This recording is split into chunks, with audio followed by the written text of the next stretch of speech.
Hello, ladies and gentlemen. Welcome to Red Eye History 8, or as I like to call it, The Addams Family, Episode 1.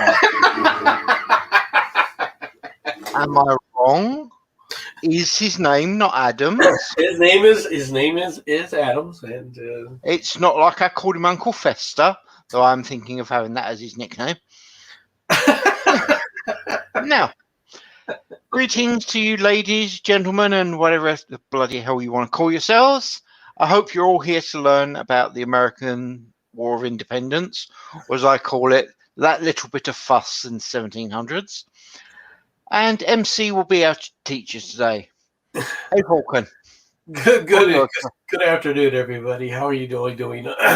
It's nice that we've gone through in America now. We've gone through daylight savings time. So, for those who are finding this at a slightly different time during the day, well, daylight savings times is a pain in the ass. Luckily for me, in a way, Arizona doesn't observe daylight savings time, but the rest of the nation does, which causes a lot of problems for myself in trying to figure out what time it is for people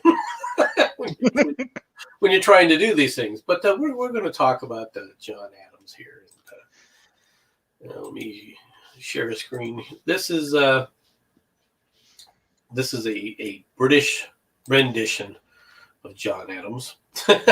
Right now, John Adams was a revolutionary. He was born like many.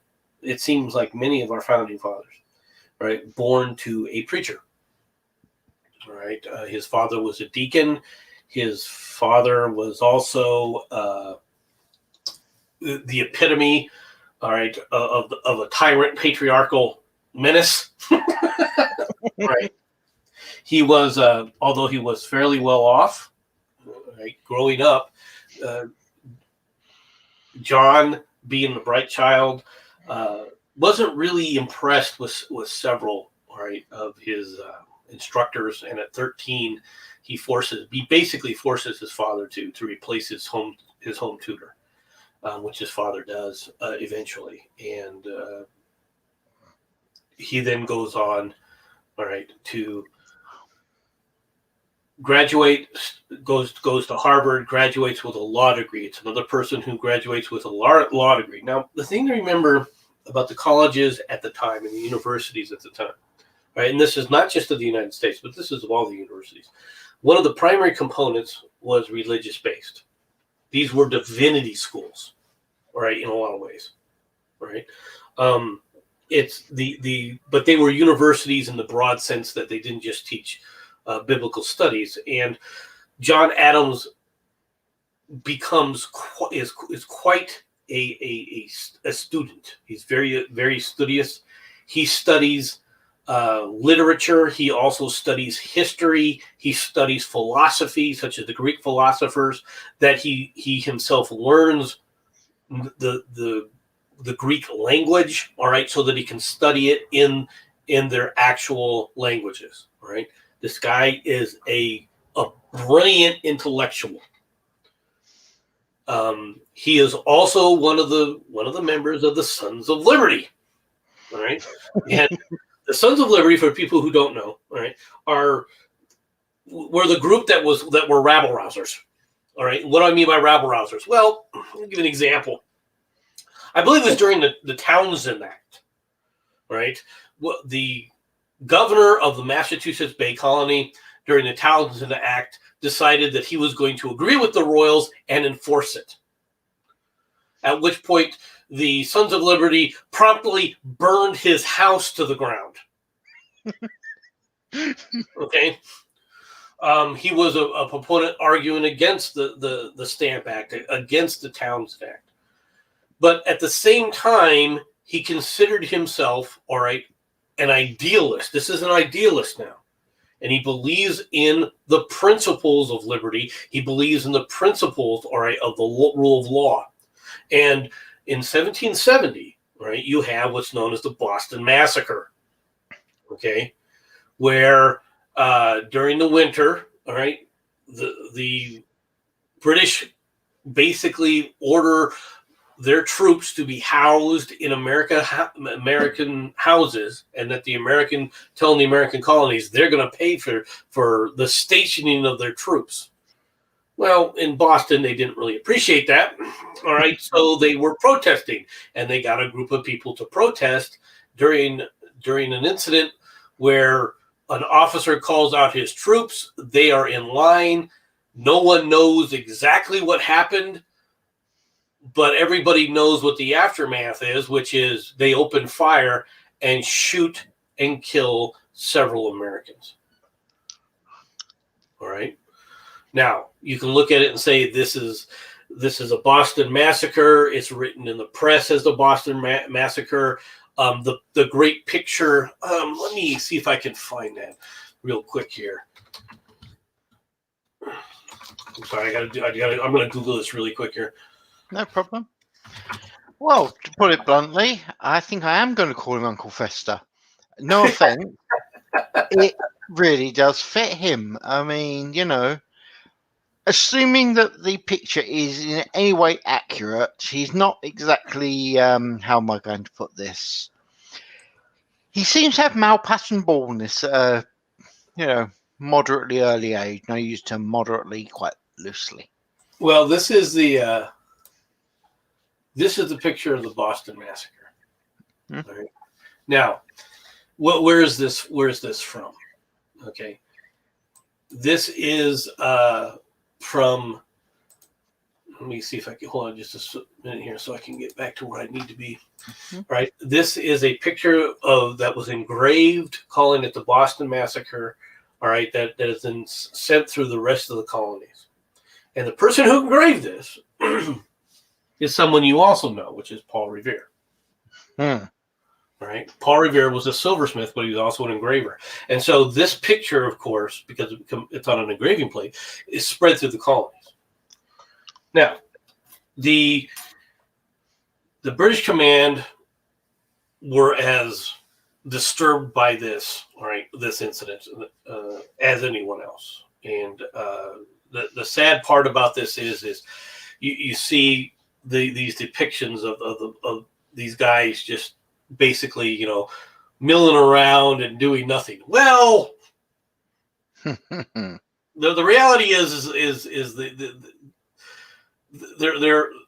this began with snowball fights being thrown at the British, with snowballs with strategically placed rocks inside of them. Shock. Okay, now during the Adams takes up the job of defending the British officer and also the enlisted that opened fire. Right. Now, one of the people that died in this attack, by the way, is a gentleman named Crispus Attucks. I keep butchering the name. You can look it up. And he is a freed African slave. He's a freed man, all right, who dies. All right. And this is, like I said, this is 1770. And during the trial, Adams is very persuasive. Well, and rightly so. Where's your proof, all right, that these people were ordered to be fired upon among citizens, right? Where's the proof that the officer ordered anyone to fire? Well, once you figure out that nobody ordered the officer to fire, well, then comes the next question: what really happened, right? And I like this. I like this little thing there. All right, where he basically, and this is from, by the way, British Encyclopedia Britannica, right? Mm-hmm. Where he basically says, look, it might be unpopular, okay, but that doesn't mean he was wrong. It doesn't mean that you guys can sit up there and just go ahead and do this, all right? You gotta be fair with how you treat people, all right? And so the philosophy of fairness, all right, in regards to justice. And remember, justice isn't necessarily fair, but to hold to the principle. You can't throw out the principle just because you don't like that, right? Now, does this serve the purposes of the Sons of Liberty? No, but that's not the point. If you're going to have liberty, you got to have principles. Yeah. And John Adams was an extremely principled individual, and as unpopular as he was at times, all right, there's one thing that was never said about him: he was an unprincipled person, right? Because he was studiously principled. Now, he married Abigail. Right, and Abigail becomes his lifelong partner. Right, She's a dutiful wife. She is. What I mean by dutiful is I don't mean she's subservient. Okay, she is an author under her own rights, and as the politics of the time required John to be away from the household for long periods of time. Okay. They write each other constantly, and she preserves these letters from the man, and they are part of our national heritage. All right, the letters to and from Adams, all right, to his wife, talking about the various aspects of the revolution as it takes over, and her basically, you can tell from the letters that they deeply care for one another. She constantly is berating him about being away so long, but at the same time saying, stating that she understands and everything. She just wishes he was home because she wants to be. She stayed in the kitchen. She's saying things, and she was not. She was an author and so forth on her own right. She has a lot to her own name when it comes to this stuff. And she was helping. She would help him. All right, talk to people in the social settings, because quite frankly, when it came to the social aspects of things, while Adams wasn't a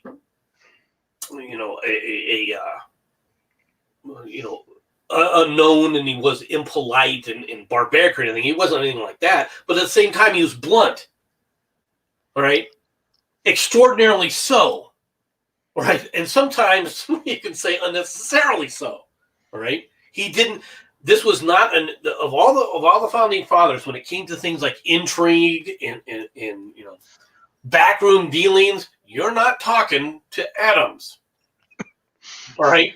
There's Adams is the most upfront individual there is, and this puts him in a different category than another one of his friends. All right? Well, either one of his other two friends. He's neither Jefferson, all right, who becomes a friend, and then later on he has a falling out with, and he's not Benjamin Franklin. In many ways, this is the principal morality of the revolution, right between these two right here. They represent everything all the best principles of it, and they lived it. Okay, they lived it. They're in their own lives. All right, and so as the revolution begins to boil up, you end up with the Continental Congress. John Adams is selected to attend the Continental Congress. It's one of his first famous acts. It is John Adams who proposes that George Washington become the general-in-chief of the Continental Forces. All right, and Adams does this for a variety of reasons, even though he knows there's a lot of reasons not to. And he does this. You got to remember, when he proposed this, he did this over the backroom dealings that have been going on by John Hancock, who's also a representative from Massachusetts at at this time. Okay, and it's Adams is the one who sits up there and does this, because one of the reasons he does it is purely pragmatic, which is by selecting a Southerner, you bring the Southern colonies into the fight, right? You show the overall the overall united forces of the colonies against the British. But at the same time, he also recognizes that when it comes to military and military leadership, military traditions, and how the military has to function, there's no one else. While everyone wants to be the general, the only one who's ever had any kind of experience in the military and in positive experience in the military is George Washington, right? Now, like I said, George Washington himself never said a word that he wanted the job, right? He just showed up every day in uniform, right? But he never said a word but wanted the job, right? Just point out that would class as a subtle approach. He didn't say anything. He just happened to turn up in uniform. I wonder what that was suggesting. I cannot imagine. Well, I mean, there's a lot of ways you could have approached this, and I'm sure that George Washington knew about the situation and he understood it. But I think George Washington, to be honest, probably did that also from the fact of, if they don't give it to me, all right, that's fine, as long as they're willing to listen to someone who has military experience, because you did need that. Yeah. Okay. You definitely need it. One of the things that happens, of course, is when George Washington goes up north to Boston, right, where the Continental Congress has basically encircled Boston because Boston has been occupied by the British forces. Is the first thing he does is he goes, "What the hell's this? This is like a swamp camp. We can't have this." And he basically starts writing out rules, all right, to for sanitation and so forth, all right, to prevent the army from freaking killing itself with disease, right? Yeah. And so you got to understand, George Washington was in many ways the best man for the job, all right. Not the most aggressive commander. He was not at all he wasn't Benedict Arnold, right? he wasn't Benedict Arnold, so people understand it. Benedict Arnold himself, if you're going to compare him to other historical figures, was very much of the talent of Alexander the Great, right? In that, as the battle is raging, okay, Alexander the Great's best trait was to be able to see as the battle developed, to be able to point out, okay, here's where the weaknesses is, and he would throw himself and those around him into that critical point to turn the battle tide in his favor. And that also in many ways describes Benedict Arnold, right? Also, the arrogance of Benedict Arnold is very similar to the arrogance of Alexander the Great. It's just that it's not always, it's not always the best of things, all right? But he's, like I said, one of the things is he's not an intriguer.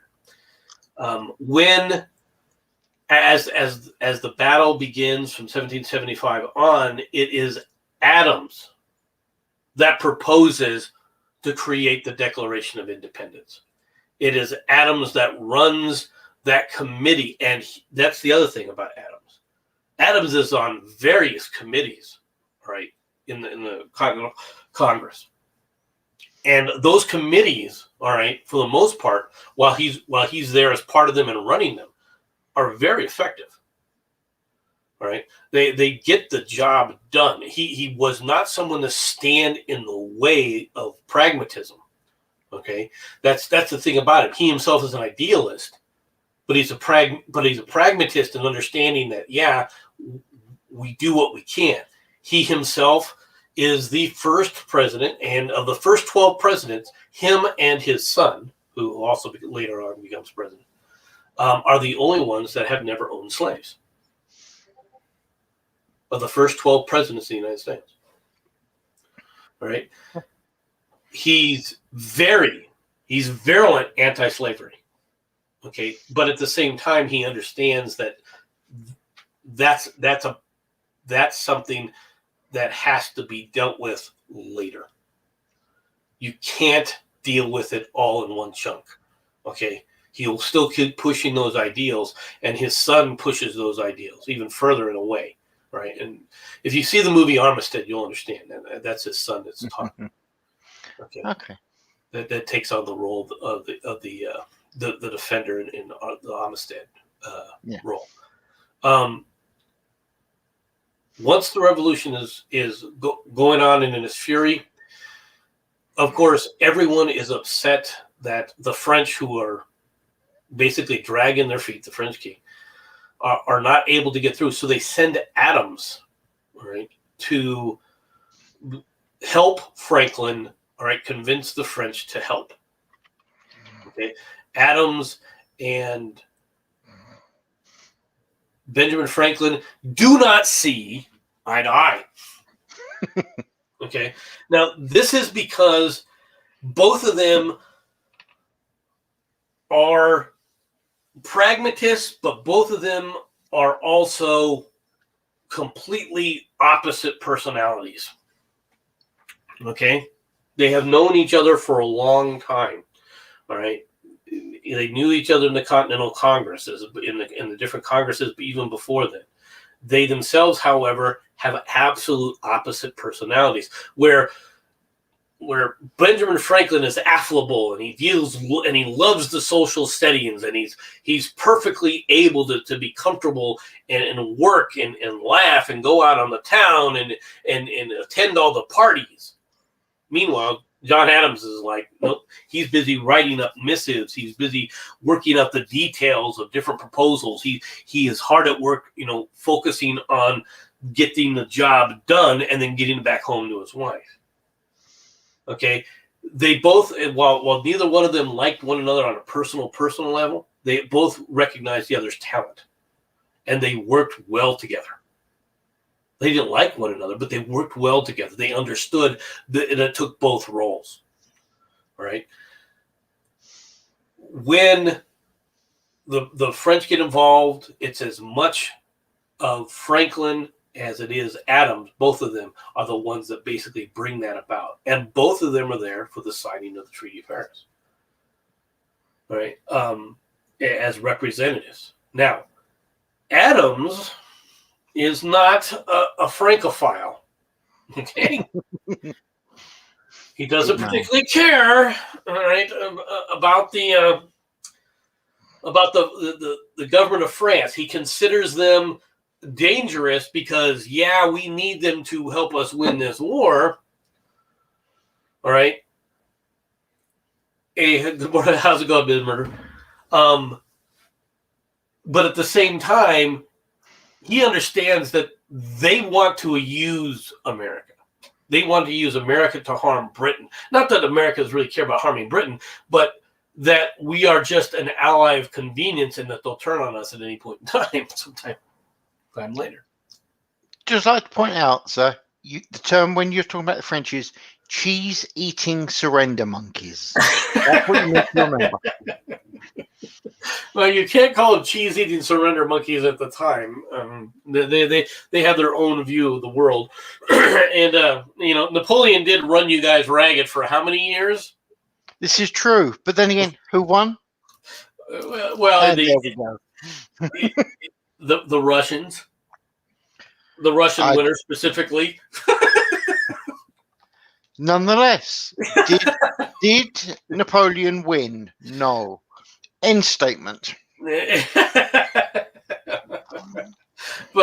But on the sea, obviously Britain did. He never. There's one thing to be a champion on land. There's another thing to be the champion at sea. And you have to be. I have to be honest. The British or the French fleets did not fare well against the British fleets. In general. All right. Now. He becomes the vice president under George Washington when the Constitution is passed. He is obviously a proponent of the Constitution. He actually was the ambassador to Great Britain at the time the Constitution was ratified, so he is not a signatory on the Constitution. Okay. It is through Adams and his work that we as America sign a treaty of trade. All right, so it's really the first major treaty of trade with any other nation, and he then attempts to, as president, sign a very similar treaty. All right, with France. France now, however, has had the French Revolution. Okay, And the French Revolution has changed the dynamic. Okay, the French Revolution has changed the dynamic in America. Now, there are Francophiles. Okay, there are people who think that the French Revolution is great, at least initially. One of whom is Thomas Jefferson. Right? Adams, on the other hand, is not real happy with the French Revolution because they're out of control. Those French surrender monkeys are now just murdering psychopaths, as you like to put it. And they are eating their own. And why people, even in America to this day, still have certain things. It amazes me that people want to tear down a statue of Robert E. Lee, but you've got an entire college dedicated to Marat. Okay? And people, I'm serious, folks. Right? Look who Marat was. Find out who that guy was. This is not a good guy. Okay? So Adams is not a fan of this, and in an attempt to try and get this French treaty, he sent several advisors, ambassadors, however you want to look at it, to try and establish this treaty. The French, however, have no intention of signing this treaty, especially the one in charge was the guy named Talleyrand. And one of the reasons that Talleyrand wants to basically force America to give France a loan. Understand this.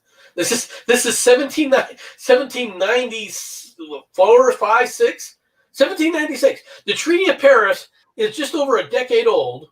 All right, America was deeply in debt, and now the Republic of France wants America to float them a loan.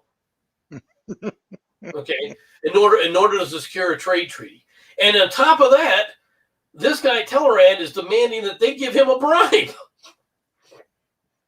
Okay? And one of the people in the background pushing this is Jefferson. Because he's a Francophile. I'm starting to see a pattern here, I've got to say. The Jefferson guy, he's not a nice guy, is he? Let's break this right down. He's a bit of a troublemaker, isn't he? Yeah, he really is. Okay? He may have written the Declaration of Independence, but to be honest, he is not the kind of idealist that you're dealing with, all right, on a personal level, all right, like Adams is. Okay? Adams didn't just talk the talk. Adams walked the walk. Okay? Got to understand this about Adams, all right? He lived a very utilitarian life. All right, he was not a braggadocious character, but by the same token, he was not going to shy away from telling you what he thought. Right? He was a blunt individual. He was a gregarious individual. It's not that the guy couldn't be, happy in a situation or do things, but at the same time, he was one of these people who loved to roll up his sleeves and get the damn job done.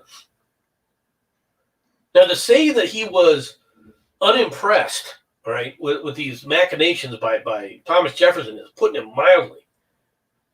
This man who he considered a friend is now backdooring his policies as president of the United States, and he's not happy about it.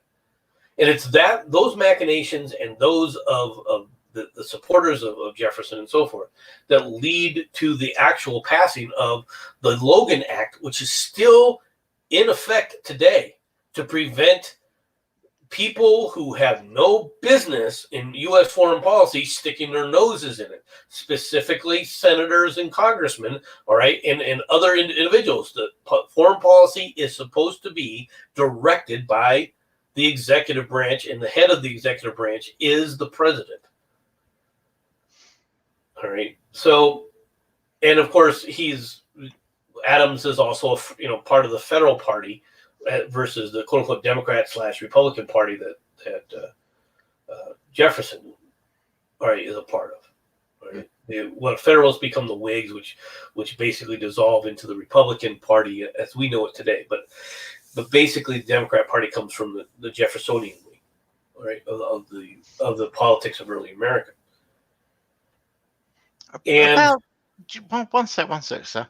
Mhm. I realise I'm going to sound like a total idiot here, but the parties were at the time were the Democrats and the Whig Party. Would I be correct with that?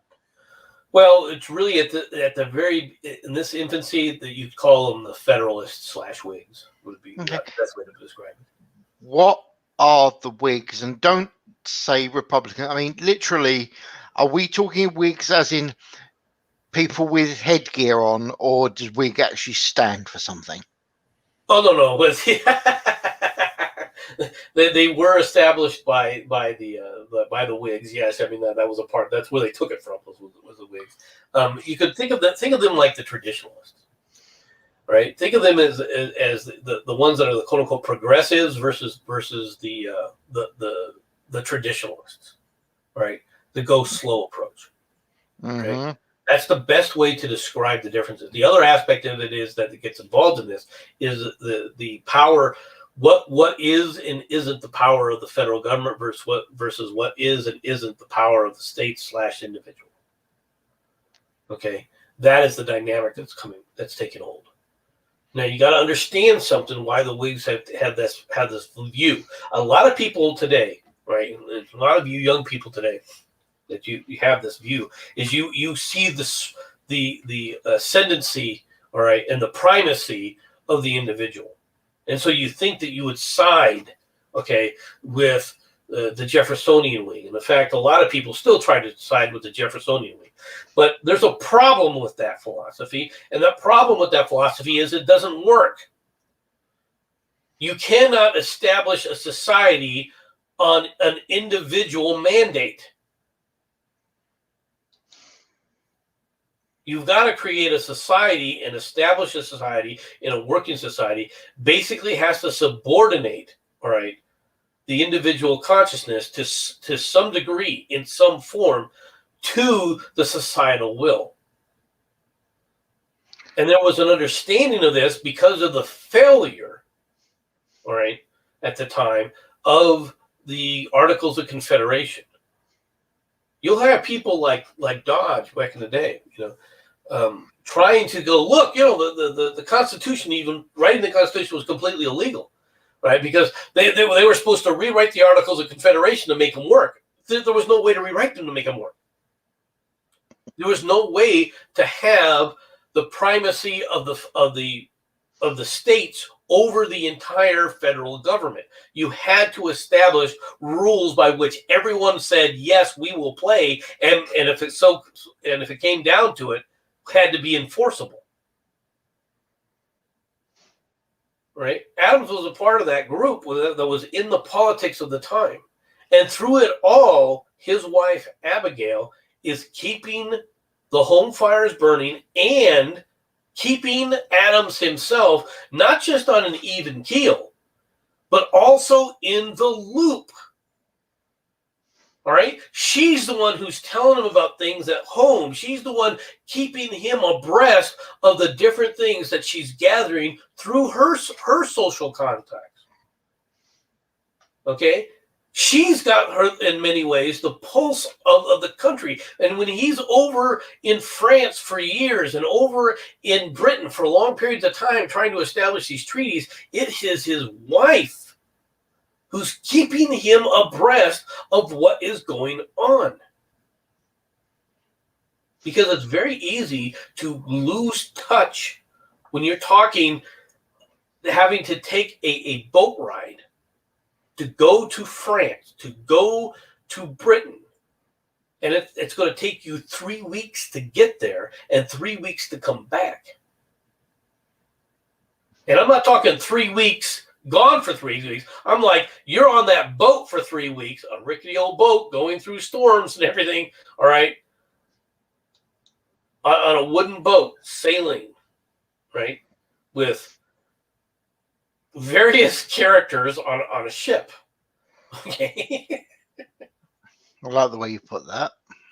Right. Well, it's the way you know as well as I do in a unit. It's military units and ships are the same thing. There's various people in a military unit. There's to say that a military unit is everyone in the military unit is upstanding and upright and forthright individuals.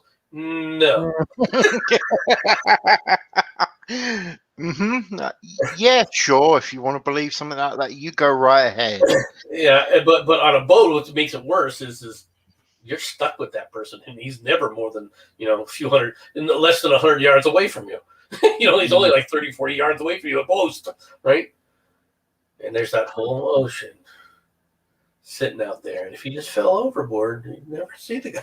Anyway, whoops. Mm-hmm. All right, but just to put things in a different kind of perspective for people, but it is his wife who works with him, and she is his intellectual equal, and he's a brilliant individual. Like I said, when he's appointed to the ambassadorship of France, he doesn't speak French. He doesn't write French. He learns French almost immediately so that he can perform himself to start talking with the French. When he first arrived in Paris, he did not speak French. Right? He learns it while he's there because he has to. Which points out to some other things. He's already conversant in Latin. He's already conversant in Greek. And yet he never bothered to learn French until he had to. All right, which is a separate thing. All right. It just shows you who the guy was. Now, his wife, Abigail, who he writes with, and she's his sounding board as well, where he'll propose the ideas to her, and she will come back with the different yays and nays. One of the comments that's attributed to Abigail is a comment, and I'm going to paraphrase this, of she directly correlates intelligence, all right, with the number of conflicting views on an issue that a person can have. All right. That's because, in other words, you're examining all these issues. All right. Yeah. To come up with which one has a higher priority over, but you understand each and every one of the points within an issue. All right.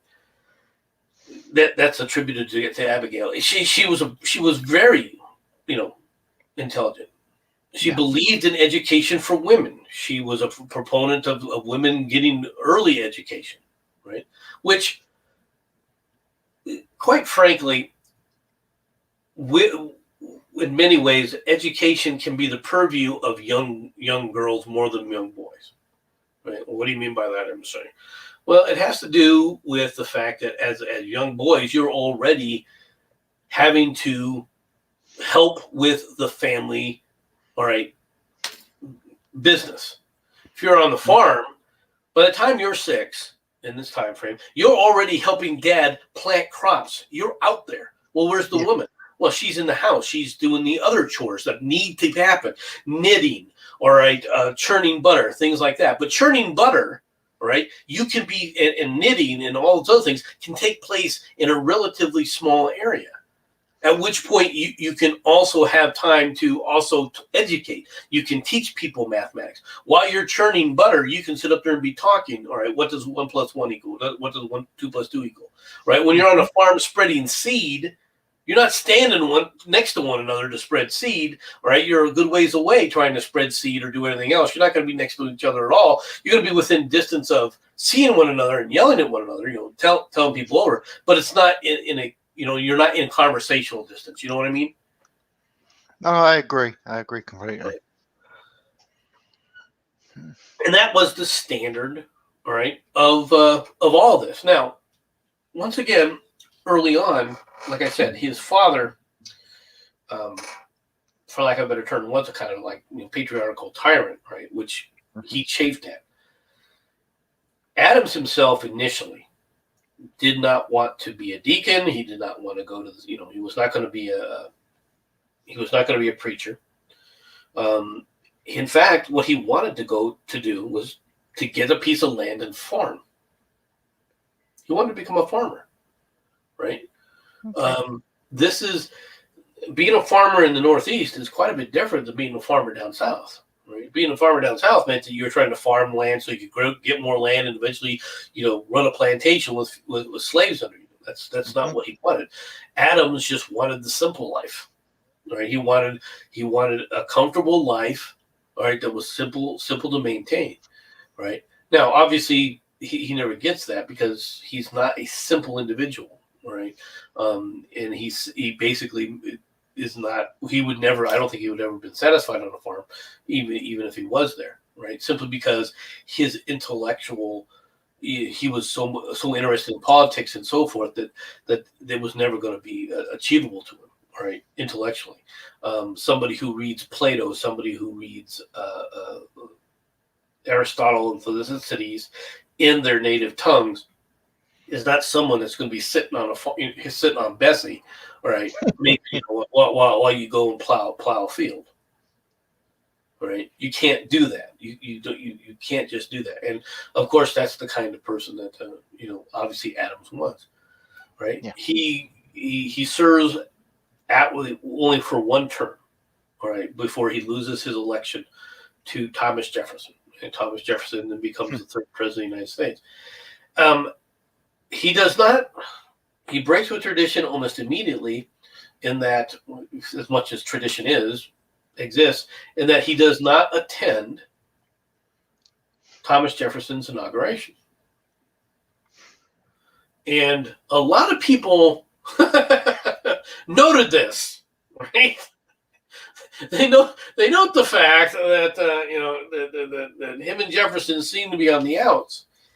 All right, and they ask him about it, and one of the things that he says, right, is, and I'm going to paraphrase this a little bit. He goes, "There's no man who's ever attained that office, right, that would congratulate a friend on succeeding in that role, or succeeding him in that role." Yeah, right. Plowing so in your. I didn't mean it like that. Like, oh man, right? But because when you got to understand the views that they had. This is very different than the views we have for the president today. The view of the president back then that was established by Washington and then Adams is the view of a servant, right? And when you become the servant of the people, you become, at the same time, the media is targeting you, right? It's not a fun time. Okay.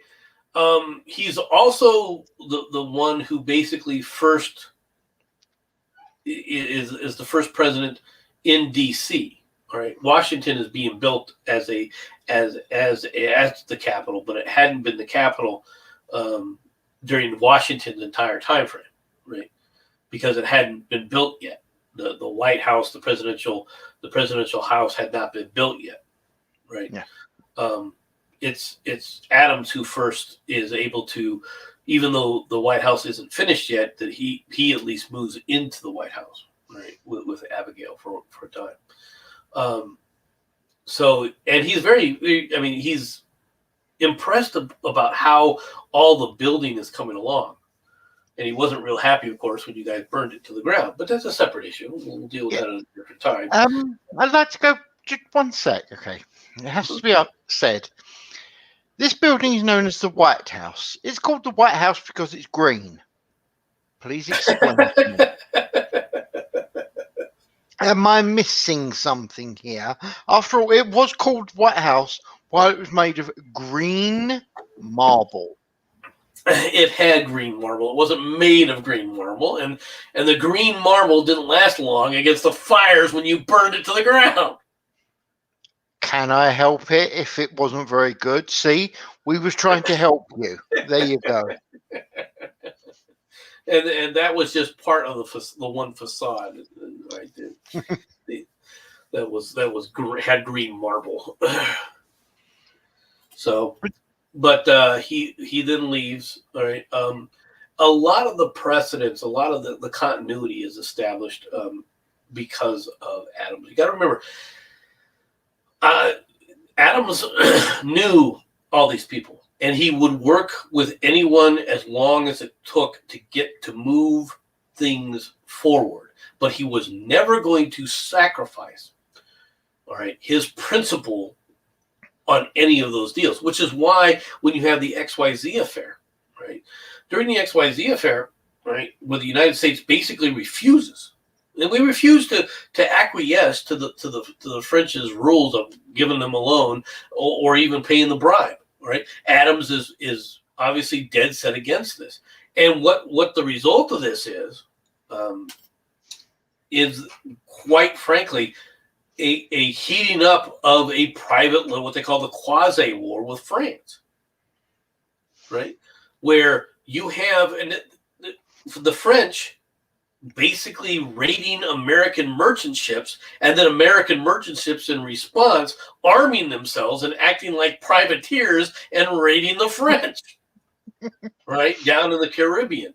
Now, the British were well known to impress Americans, all right, and basically, go into a town, all right, stop their ship there, all right, release their sailors, all right, to go carouse in the bars, and while they're carousing in the bars, scout out victims, all right, to become new crew members, right, and that basically you're in the bar at the wrong time in the wrong place, and the next thing you know, you're blacked out upside the head and carried off to a ship, and you find yourself, congratulations, you're now in the Royal Navy.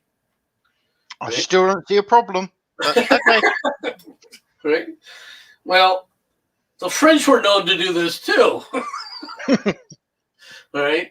Now it's a little bit harder for the French to do because going to an American bar, it's kind of hard to you don't speak French, you got yourself a problem, right? But we as Americans don't particularly appreciate having to serve a foreign nation, all right? Yeah. For any way, in any straight way, shape, or form. Now, during the Quasi War, all right, Talleyrand, who is, like I said, the French minister, begins to realize as it begins to heat up, right, that they made a mistake, right? And then listening to Jefferson, who was telling him, just delay things, don't worry about it, just delay things. Don't listen to Jefferson in this regard because it's not making things better, it's making things worse. And the Americans are not going to come around, right? They're not going to agree to this. All right, trying to play hardball with the Americans was not going to get them anywhere. All right, and they eventually come around and say, "Okay, we'll sign a treaty," and that basically puts an end to the Quasi War. All right, this is like I said, this is there was serious things that were going on, but it wasn't a fully declared war, and it wasn't. How do I put this? Basically, what ended up happening is you end up with Americans, privateers, going down there, grabbing French ships, and coming back to America, all right, with their prizes, right?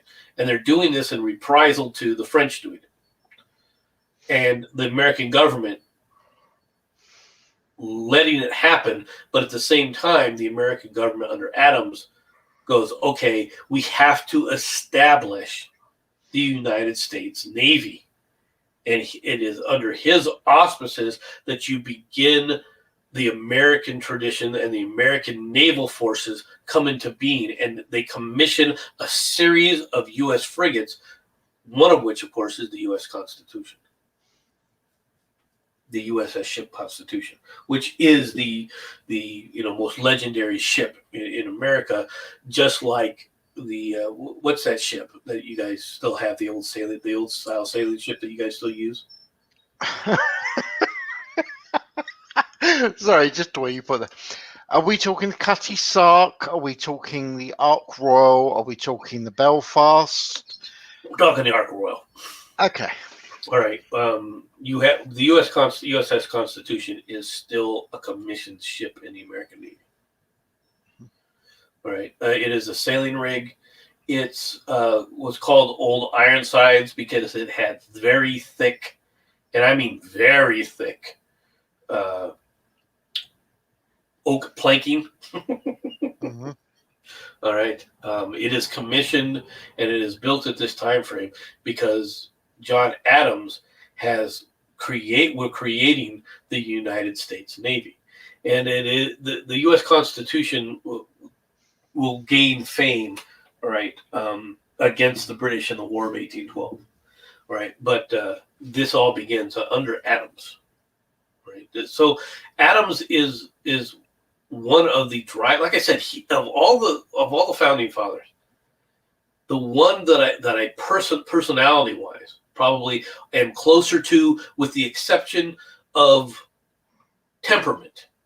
Okay, understand this. John Adams was not a feisty individual. He was not a fiery individual. Okay, but at the same time, he was an idealist and a pragmatist, and he wanted to live his principles. Okay, no one's perfect, but he comes the closest to the ideals of liberty than any of the other founding fathers. Okay, I can respect that. And are you trying to suggest that you're a loudmouth person? How can you say such a thing? Yeah. As far as deportment goes, yeah, I'm probably a lot closer to Jackson than to as far as that goes, because I'm very much a loudmouth. Now, like I said, temperament wise, John Adams was very equanimous. He did not get angry very quickly. All right. He was, but which is kind of unusual when you think about it, because when you have an idealist, idealists tend to be very impatient individuals. Firebrands. Well, yeah. Patrick Henry kind of style individuals. Okay. That's considerably different, all right, than what you have in Adams. And so from that standpoint, him and Benjamin Franklin were very similar, right? Neither one of them were firebrands in that regard, right? And so they both make good ambassadors and worked like I said, worked well together, right? In a lot of ways, but they were not. They were personality wise, they were very much antagonistic, right? And I don't mean that they tried to poke fun at one another or try to get on the other's nerves. It's just that whatever the other person did always rubbed them the wrong way, and he would complain to Abigail about Franklin all the time in his letters to her, right? Because Franklin, quite frankly, was He was the term that we used in Korea was a social butterfly. Oh, dear. You know, he reveled in that, or appeared to revel in those roles, and he loved the adulation and so forth. But at the same time, Franklin understood that aspect about himself, right? But to say that Franklin wasn't somewhat arrogant, no, he knew who he was and he loved it, right? I love you, you love me, you're all my people. Let's all have a good time, Oh, Martha, you're like this. Oh, Mary, you're like that. Anastasia, you're looking beautiful today, dear. That wasn't that wasn't Adams. Adams would go there. How are you doing? Nice to see you. What do you think of her dress? I think it looks like shit. I mean, that's Adams. Okay. Oh, wow. Have to win friends and influence people. Well, it's not that, if you don't want the answer, don't ask the question. Things I actually agree with that. It would be so much easier if people actually did. If they don't ask you questions if they're not expecting complete truth. And that is something that just people really seem to do. Yeah, no, that's very true. And so you see the difference in the personal philosophies of the two individuals. Oh yes, and that's where I think a lot of it's like I said, they themselves were quite a pair, because they worked well together. Right. If you wanted perfect honesty about something, right, you went to Adams. Right. Mm-hmm. If you wanted to have your friggin' ego blown up, you went to Franklin, who would blow up your ego and then make sure that you blew up his. I mean, it was just that way with him, right? Yeah. And it took the both of them. Like I said, in 1776, it is Adams, right, who's the driving force of what liberty is, what liberty means, why we have to do it. Even before then, like I think I already said this, it's Adams who establishes, all right, that the United States charters are not from Parliament. Mm-hmm. That there's no reason that the United States needs to listen to the Stamp Act or the Townsend Act because, quite frankly, they have no authority over the American colonies because we're a royal charter. Yeah. All right. And if that's the case, how can they tell us, well, you have to do this or you have to do that? I have said this for many times. All right. If the kings of France, the kings of France, if the kings of Britain at the time, if you didn't have George III, if you had a different king in charge, he could have easily come to America, said, you know what? We're going to use your authorities. We're going to use these people, all right, as the basis to reconquer, all right, and reestablish firm control of Parliament. Yeah. And it would have, what I can tell you right now, Americans would have loved that. Yeah. We'd have still been Britons, all right? But of course, we still would have had a much stronger monarchy than we do today. Yeah, unfortunately. I don't know if that would be a good thing. I'm saying nothing. Cough, cough, Meghan Markle, cough, cough. I'm kind of curious about something when it comes to Meghan Markle, quite frankly, and that I do wonder if she is still a U.S. citizen or not. Theoretically, no. I believe she. Oh, actually, do you know? I'm not certain, but I'm going to make a few assumptions here. I believe she became a British citizen. Otherwise, she wouldn't have got the rank she has. I think that that's accurate as well, but it does make me kind of wonder. Yeah, because you cannot have a royal title and be an American citizen. At which point, quite frankly, if it was up to my druthers, I'd deport both of them. That's fair. That's right. Not because of anything aside from the fact that it's our chance to get rid of Meghan, but go back to Canada, stay up there. I have mentioned she really needs to go for a drive around Paris, especially the sewers. It would do the world of good. What?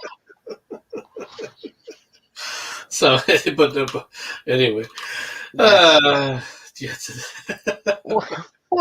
Well, Nick, okay, ladies and gentlemen, first of all, I hope you actually learned something today because I know damn well I did. I honestly had absolutely no idea who this guy was. In fact, as I'm sure MC will chuckle about, when I heard that there was two Adamses, I actually thought they were brothers, but apparently they're not. So just in case you actually thought they were brothers, no, this is news to me.